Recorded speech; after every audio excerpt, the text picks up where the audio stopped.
प्राचीन समय की बात है। एक बड़े और समृद्ध राज्य का राजा था जिसका नाम वीरेंद्र सिंह था।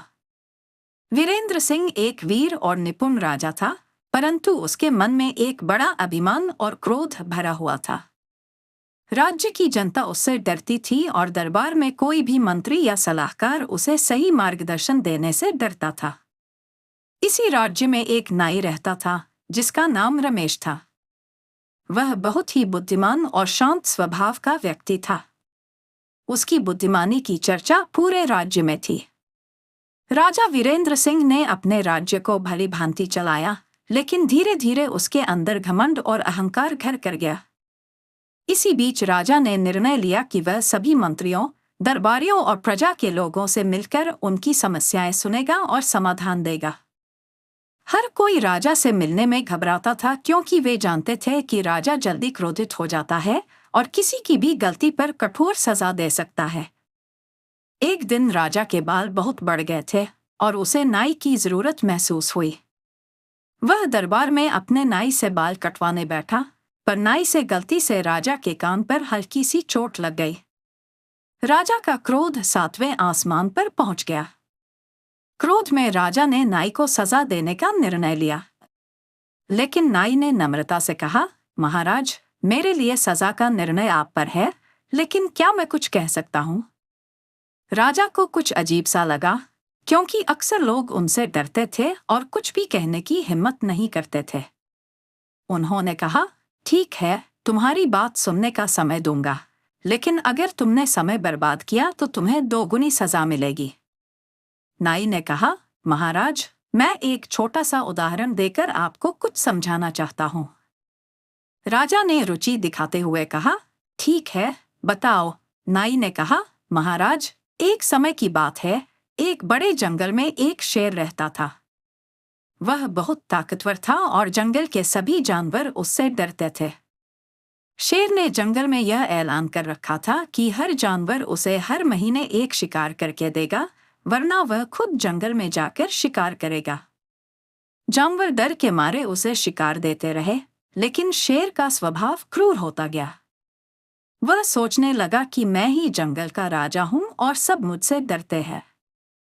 पर एक दिन एक बूढ़ी लोमड़ी ने शेर से कहा, हे जंगल के राजा, आप सबसे बलवान हैं, लेकिन क्या कभी आपने सोचा है कि इस जंगल में आपके साथ और कौन रह सकता है? शेर ने क्रोधित होकर कहा, तुम्हें मुझसे सवाल करने की हिम्मत कैसे हुई?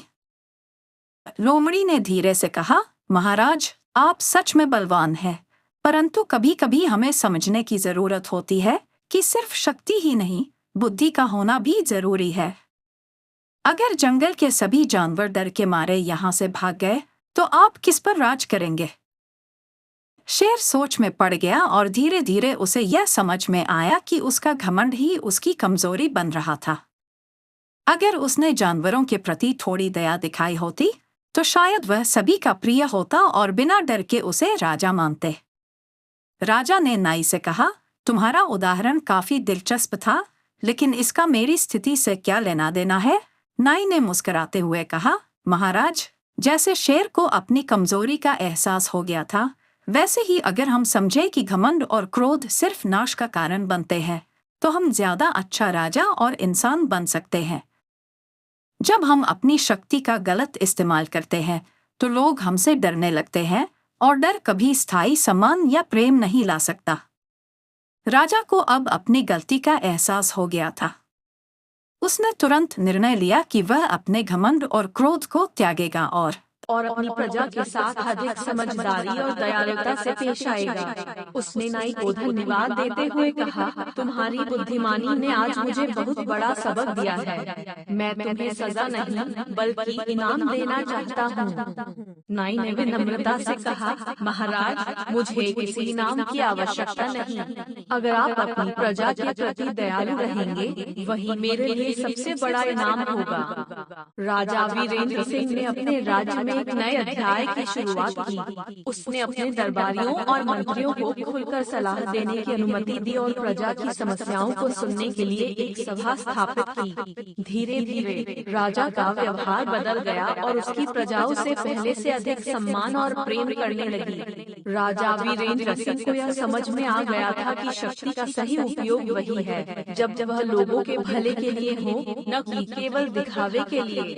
महानता और नेतृत्व उन्हीं में होती है जो अपनी शक्ति का सही उपयोग करते हैं और दूसरों की भावनाओं और समस्याओं को समझते हैं। नाई रमेश की बुद्धिमानी ने न केवल राजा को बदल दिया बल्कि पूरे राज्य में एक नई ऊर्जा भर दी। इस कहानी से हमें यह शिक्षा मिलती है कि घमंड और क्रोध कभी किसी का भला नहीं करते। सच्ची महानता और नेतृत्व उन्हीं में होती है जो अपनी शक्ति का सही उपयोग करते हैं और दूसरों की भावनाओं और समस्याओं को समझते हैं। आपको ये कहानी कैसी लगी?